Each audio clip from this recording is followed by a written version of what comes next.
Zelle scam stole over $800 million last year. And here's the ugly truth. Most Zelle banks won't issue a refund. So in this video, I'll show you 3 steps to fight back, what to do to avoid the scams, how they actually work, and how to push for a refund even if your bank refuses. Let's get right into step 1. Never send a Zelle transfer to strangers. If someone you don't know is asking for Zelle, that's the first red flag. Here's why. Zelle marketplace scams are everywhere. You see a too good to be true deal on Facebook or Craigslist. The seller insists on Zelle because it's faster or safer. The second you hit send, the profile disappears. No product, no protection. That's a classic Zelle payment scam. If you've already fallen for it, save the listing screenshots and your chat history. Tell your bank it was a push payment scam, also called APP fraud. If they refuse your Zelle refund, don't stop there. File a complaint with the Consumer Financial Protection Bureau, or CFPB, at consumerfinance.gov/complaint, and copy your bank on it. Having a case number forces banks to take another look. Some Zelle scam victims actually do get money back this way. Quick question before we move on. What's the sneakiest scam you've ever seen online? Drop it in the comments.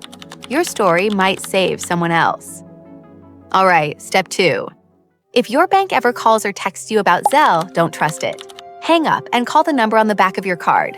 Here's why. Scammers love spoof calls. They pretend to be from your Zelle fraud department and say, "Send money to yourself to secure your account." That's the refund trap. It feels urgent. And that's the red flag.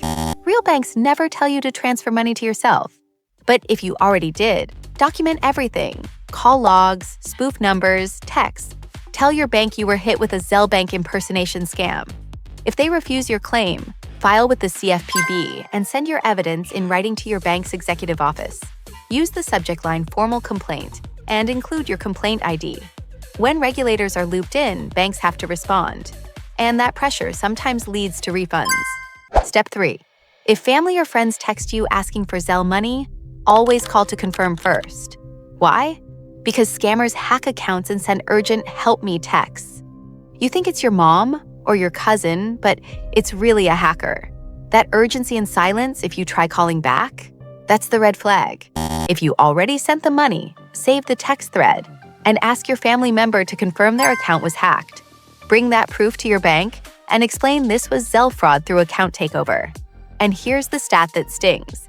In 2025, out of 61,000 victims, only 15 people ever saw a refund. That's why you need a paper trail.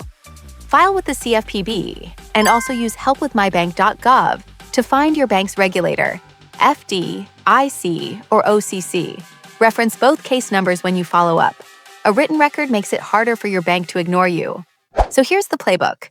Never use Zelle with strangers. It's a Zelle marketplace scam waiting to happen. Don't trust spoof calls. They're refund traps. Always verify family emergencies. Hacked accounts are a setup. That's how you fight back against Zelle scams. With clear red flags to watch for, safer habits, and real steps to push for a refund even when your bank won't refund Zelle transfers. If you face Zelle fraud, share your story in the comments. It could save someone else from losing their money. Subscribe and hit the bell. Stay smart, stay safe.